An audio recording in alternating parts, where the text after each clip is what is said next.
Hi all, Dr. Aparnath here and welcome back to our channel. So, in നമ്മൾ സംസാരിക്കാൻ പോകുന്നത് is all about the abroad MBBS. That means MBBS Russia 2025. So, അതിന് മുമ്പായിട്ട് എനിക്ക് നിങ്ങളോട് main 4 points പറയാനുണ്ട്. So first, don't go for over-advertised and prompt university. Second, there is nothing like stipend and scholarship program. Third, your budget. For double check your information. ചിലപ്പോൾ നിങ്ങൾ already admission എടുത്തവരായിരിക്കാം, അല്ലെങ്കിൽ ഇപ്പോഴും ഒരു ബഡ്ജറ്റ് ഫ്രണ്ട്ലി ആയിട്ടുള്ള എല്ലാ ഓർഗനൈസേഷൻസും ഉള്ള ഒരു യൂണിവേഴ്സിറ്റി തപ്പുന്നവരായിരിക്കാം. സോ അങ്ങനെയുള്ളവരാണെങ്കിൽ നിങ്ങൾ ബഡ്ജറ്റ് നോക്കി പോകുന്നവരാണെങ്കിൽ എന്നെ കോൺടാക്ട് ചെയ്താൽ മതി. എന്നെ കൊണ്ട് പറ്റുന്ന ഹെൽപ്പ് ഞാൻ ചെയ്തു തരുന്നതായിരിക്കും. ഈ നമ്പറിലേക്ക് നിങ്ങൾക്ക് മെസ്സേജ് ഇടാം. ബട്ട് മെസ്സേജ് ഇടുന്ന ടൈമിൽ നിങ്ങളുടെ പേരും നിങ്ങൾ എവിടെ നിന്നുള്ള ഇൻഫർമേഷനെ കൂടെ ഒന്ന് ഷെയർ ചെയ്യുക. പിന്നെ മിസ്യൂസ് ചെയ്യാതിരിക്കുക മാക്സിമം ഈ കോൺടാക്ട് നമ്പർ. എനിക്ക് കുറേ കോൾസും മെസ്സേജസും ഒക്കെ അബൌട്ട് അഡ്മിഷൻ അല്ലെങ്കിൽ കോളേജിനെ പറ്റി അറിയാനൊക്കെ വരുന്നുണ്ട്. പക്ഷെ ഇതെല്ലാം എനിക്ക് റിപ്ലൈ കൊടുക്കാൻ കുറേ ഒന്നും സാധിച്ചിട്ടില്ല. അത് ടൈമില്ലാത്തതുകൊണ്ടാണ്. എനിക്ക് എപ്പോൾ ഞാൻ ഫ്രീ ആവുന്നോ ആ സമയത്ത് നിങ്ങൾക്ക് റിപ്ലൈ ചെയ്യുന്നതായിരിക്കും. പക്ഷേ നിങ്ങൾ എനിക്കൊരു മെസ്സേജ് ഇടുമ്പോൾ നിങ്ങൾ ആരാണെന്നും എന്താണ് നിങ്ങൾക്ക് അറിയേണ്ടതെന്നുള്ളതും ഒന്ന് മെൻഷൻ ചെയ്യുക. അത് വെച്ച് ഞാൻ ഫ്രീ ആവുമ്പോൾ നിങ്ങൾക്ക് റിപ്ലൈ ചെയ്യുന്നതായിരിക്കും.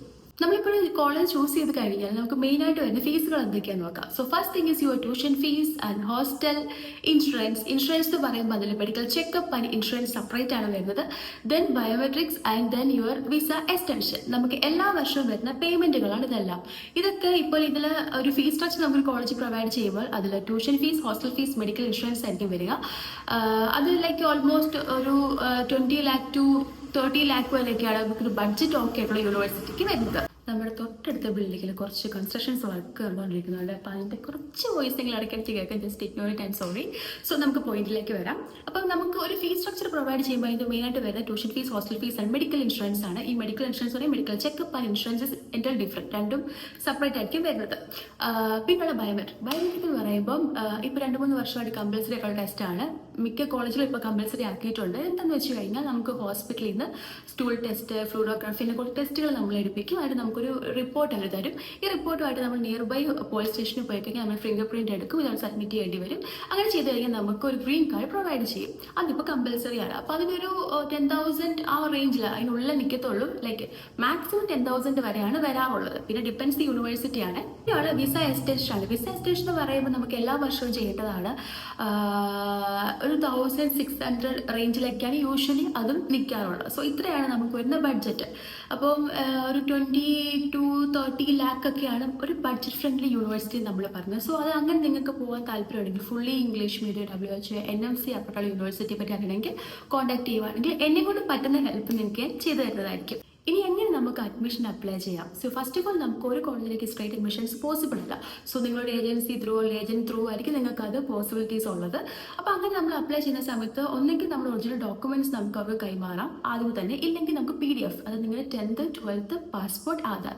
പാസ്പോർട്ട് ഇല്ലെങ്കിലും കുഴപ്പമില്ല. ഈ മൂന്നും, അതായത് 10th 12th ആധാർ ഉണ്ടെങ്കിൽ പോലും നിങ്ങൾക്ക് ആ PDF ഫോർവേഡ് ചെയ്യുവാണെങ്കിൽ അവർക്ക് ഇത് കോളേജിലേക്ക് അപ്ലൈ ചെയ്യാൻ പറ്റും. അതിനുശേഷം നിങ്ങൾക്ക് ഒരു ഓഫർ ലെറ്റർ പ്രൊവൈഡ് ചെയ്യുന്നതായിരിക്കും. ഓഫർ ലെറ്റർ വന്നു കഴിഞ്ഞാൽ ചിലപ്പോൾ ഒരു എക്സാം ഒരു കണ്ടക്ട് ചെയ്യാറുണ്ട്. ചിലപ്പോൾ അത് ഓൺലൈൻ ആയിരിക്കാം, അല്ലെങ്കിൽ നിങ്ങൾ അവിടെ ചെന്നതിന് ശേഷമായിരിക്കും. ഡിപ്പെൻസ് യൂണിവേഴ്സിറ്റിയാണ് അതും.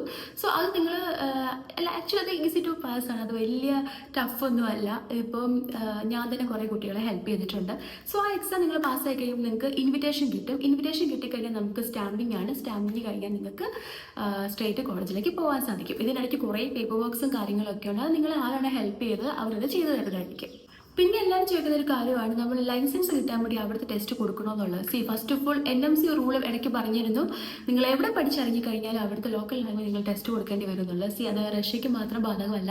നിങ്ങൾ ഇന്ത്യ ഒഴികെ വേറെ എവിടെ പഠിക്കാൻ പോയി കഴിഞ്ഞാൽ ആ ടെസ്റ്റ് കൊടുക്കേണ്ടി വരും. ഇപ്പം ഉസ്ബെക്കിസ്ഥാനിലാണെങ്കിൽ അവിടുത്തെ ലോക്കൽ ലാംഗ്വേജ് ആയിരിക്കും. ഇപ്പോൾ ചൈന ആണെങ്കിൽ ചൈനീസ് ആയിരിക്കും, റഷ്യൻ ആണെങ്കിൽ റഷ്യൻസ് ആയിരിക്കും, പക്ഷേ റഷ്യനിലായിരിക്കും. ബട്ട് തിങ് ഇസ് ദാറ്റ് ഇതുവരെ അങ്ങനെ ഒരു എക്സാം റഷ്യ കണ്ടക്ട് ചെയ്തിട്ടില്ല.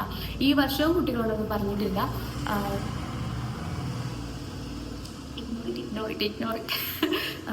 സോ അങ്ങനെ എക്സാം കണ്ടക്ട് ചെയ്യാത്തതുകൊണ്ട് നമുക്ക് അതിനെപ്പറ്റി കൂടുതൽ ഡീറ്റെയിൽസ് ഇതുവരെ ഒന്നും കിട്ടിയിട്ടുമില്ല. ഇപ്പോൾ ലാസ്റ്റ് ഇയർ വരെ പാസ് ഔട്ട് ആയൊരു നാട്ടിൽ വന്ന് FMG എക്സാം ക്ലിയർ ചെയ്തിട്ട് ഇപ്പോൾ ഇന്റേൺഷിപ്പിൽ കയറിയവരാണുള്ളത്. അപ്പം അറിയില്ല ഇനി എന്തൊക്കെ ചേഞ്ചസാണ് വരാൻ പോകുന്നത്. എനിക്ക് വന്ന ക്വസ്റ്റൻ ആയിരുന്നു, നമ്മൾ ഫസ്റ്റ് ഇയർ മാത്രം ഹോസ്റ്റൽ കമ്പൽസറി ആയിരിക്കും, അത് കഴിഞ്ഞിട്ട് നമുക്ക് അവിടെ നിന്ന് മാറി താമസിക്കാൻ പറയുമോ എന്നുള്ളത്. അങ്ങനെ ചെയ്യുന്ന യൂണിവേഴ്സിറ്റീസ് ഉണ്ട്. അല്ലാതെ നിങ്ങൾ 6 ഇയറും അവിടെ തന്നെ പഠിക്കണം, ലൈക്ക് ഹോസ്റ്റലിൽ തന്നെ പഠിക്കണമെന്ന് സ്ട്രിക്റ്റ് ആയിട്ട് പറയുന്ന യൂണിവേഴ്സിറ്റീസ് ഉണ്ട്. പിന്നെ നമ്മുടെ ഓൺ ഏഷ്യയിൽ മാറുന്നവരും ഉണ്ട്. അപ്പോൾ അതൊക്കെ ഓൺ റിസ്കിലായിരിക്കും. കാര്യം നമ്മളിപ്പോൾ അങ്ങനെ ഒരു അപ്പാർട്ട്മെൻറ്റ് എടുത്ത് മാറുവാണെങ്കിൽ കോളേജിൽ അതിൻ്റെ യാതൊരു റെസ്പോൺസിബിലിറ്റി ഏറ്റെടുക്കത്തില്ല. നമ്മൾ ഓൺ റിസ്കിലായിരിക്കും നമ്മൾ മാറേണ്ടി വരിക. സോ എപ്പോഴും ഞാൻ എല്ലാവരോടും പറയാറുള്ളത് നിങ്ങൾ ഹോസ്റ്റലിൽ തന്നെ സ്റ്റേ ചെയ്യാനാണ്. That is safe for you. ഫുഡിൻ്റെ കാര്യം ചോദിച്ച് കുറേ ആൾക്കാർ മെസ്സേജ് ആയിട്ടുണ്ടായിരുന്നു. നമുക്ക് അവിടെ ചെന്ന് കഴിഞ്ഞാൽ മെസ്സ് മിക്ക യൂണിവേഴ്സിറ്റീസ് ഇപ്പോൾ പ്രൊവൈഡ് ചെയ്യുന്നുണ്ട്. അല്ലെങ്കിൽ ഇപ്പോൾ നിങ്ങൾക്ക് സെൽഫായിട്ട് കുക്ക് ചെയ്യണമെങ്കിൽ അതും ഒരു ഓപ്ഷനാണ്. പക്ഷേ മിക്ക യൂണിവേഴ്സിറ്റീസും ഫസ്റ്റ് ഇയറിൽ മെസ്സ് ഓപ്റ്റ് ചെയ്യാൻ തന്നെയാണ് പറയുന്നത്. നമുക്ക് മിക്ക ഹോസ്റ്റലിലും സെൽഫ് കുക്ക് ചെയ്യാനുള്ള ഓപ്ഷൻസും ഉണ്ട്. അത് പക്ഷേ സെക്കൻഡ് ഇയർ തൊട്ട് എടുക്കുന്നതായിരിക്കും നല്ലത്. പിന്നെ ഫസ്റ്റ് ഇയർ തൊട്ട് ചെയ്യുന്നവരും ഉണ്ട്. ഇപ്പം ഞാനൊക്കെ ആണെങ്കിൽ ഫസ്റ്റ് ഇയർ തൊട്ട് സെൽഫ് കുക്കിംഗ് ആയിരുന്നു. റഷ്യയിൽ നമ്മൾ കാണുന്ന എല്ലാ യൂണിവേഴ്സിറ്റീസും ഇംഗ്ലീഷ് മീഡിയം അല്ല. ഇപ്പോൾ ഒരു പർട്ടിക്കുലർ ഇംഗ്ലീഷ് മീഡിയം യൂണിവേഴ്സിറ്റി നമ്മളിപ്പോൾ ഗൂഗിളിൽ ചെക്ക് ചെയ്യുവാണെങ്കിൽ ബൈലിംഗ്വൽ കാണിക്കാറുണ്ട്. ബൈലിംഗ്വൽ യൂണിവേഴ്സിറ്റി ഗൂഗിളിൽ ചെക്ക് ചെയ്യുവാണെങ്കിൽ ഇംഗ്ലീഷ് മീഡിയം എന്ന് കാണിക്കാറുണ്ട്. സോ നിങ്ങൾക്ക് ഇംഗ്ലീഷ് മീഡിയം യൂണിവേഴ്സിറ്റി ആണോ എന്ന് അറിയണമെങ്കിൽ എനിക്കൊന്ന് മെസ്സേജ് ഇട്ടാൽ മതി. എനിക്കറിയുന്ന ഹെൽപ്പ് നിങ്ങൾക്ക് ചെയ്തു തരുന്നതായിരിക്കും. എനിക്ക് വന്ന ഏറ്റവും കൂടുതൽ ക്വസ്റ്റ്യൻ നമുക്ക് ലോൺ പോസിബിൾ ആണോ എന്നുള്ളതാണ്. നിങ്ങളിപ്പോൾ ഒരു കോളേജിലേക്ക് അഡ്മിഷൻ എടുത്തതിന് ശേഷം ഒരു ബാങ്കിൽ കോൺടാക്ട് ചെയ്യുവാണെങ്കിൽ അവർ നിങ്ങളോട് കുറേ കാര്യങ്ങൾ പറയും. അപ്പോൾ കോളേജിൻ്റെ സൈഡിൽ തരാമെന്നുള്ളതെന്ന് വെച്ച് കഴിഞ്ഞാൽ admission letter, brochure, fees structure, ഈ 3 ഡീറ്റെയിൽസ് ആയിരിക്കും. ബാക്കി നിങ്ങളുടെ പ്രോപ്പർട്ടി കണ്ടതിന് ശേഷം ബാങ്കുകാരായിരിക്കും ഡിസൈഡ് ചെയ്യുന്നത്. സോ എല്ലാവരും അങ്ങനെ പെട്ടെന്ന് നമ്മൾ ചെന്ന് കഴിഞ്ഞാൽ ലോൺ അപ്രൂവ് ആവും അങ്ങനത്തെ ഒരു മെൻറ്റാലിറ്റി വെച്ച് പോകണ്ട. എന്തായാലും കുറേ നമ്മൾ നടത്തിക്കും. അതിനുശേഷം ലോൺ അപ്രൂവ് ആയിട്ട് പോയാൽ കുറേ കുട്ടികളുണ്ട്, നമുക്ക് പേഴ്സണലി അറിയാവുന്നവരുണ്ട്. So possibilities are there, but നമ്മൾ കുറേ ആയിട്ട് കുറേ ഓടേണ്ടി വരും, അത്രേ ഉള്ളൂ. പിന്നെ നമ്മുടെ കാര്യമാണ്, നമുക്കത് ചെയ്തല്ലേ പറ്റത്തുള്ളൂ. എനിക്കിപ്പോൾ വന്ന കുറേ ക്വസ്റ്റ്യൻസ് ഞാൻ റിപ്ലൈ ചെയ്തിട്ടുണ്ട്. ഇനി എന്തെങ്കിലും ഡൗട്ട് ഉണ്ടെങ്കിൽ നിങ്ങൾക്ക് എന്നെ കോൺടാക്ട് ചെയ്യാം.